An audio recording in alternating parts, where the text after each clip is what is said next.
बूढ़े आदमी से भी पूछो, 86 साल का बुढ़ा हो, 80-85 साल पार कर गया हो और मर रहा हो, एकदम बिस्तर पर पड़ा हो, उसके पास भी जाओ, हाथ जोड़ के कहते हे भगवान हमें बचाओ, ना तय है। माई बाप रोते रोते उन्होंने अंबाजी का ध्यान किया। हम आपको बिल्कुल सत्य घटना बता रहे हैं।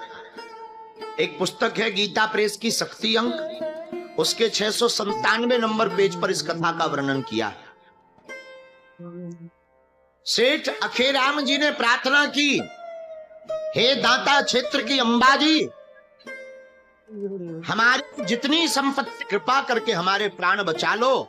और दान इसलिए नहीं देंगे कि लालच देंगे या घूस, मां उस दान से हम जगत का कल्याण करवाएंगे, पर कृपा करके हमारे प्राणों को बचाओ। और हृदय की भाव की पुकार मां सुन लेती। माई बाप बेटा कैसा भी कपूत होवे, कभी उसने स्तुति ना की हो, कभी उसने प्रार्थना ना की हो, कभी उसने ध्यान ना किया हो, सभी नियम तोड़ करके उसकी लाज बचाने चली आती हैं।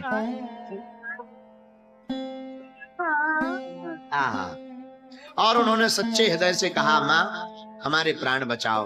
और माता रानी से रहा नहीं गया। माता रानी की ऐसी कृपा हुई कि भगवती ने अपने त्रिशूल की नोक से पूरे जहाज को समुद्र से बीचों बीच से हटा करके फेंक दिया और आकर के समुद्र के गुजरात में ही समुद्र के किनारे उनका जहाज लगा। तुरंत भागे भागे अंबाजी आए,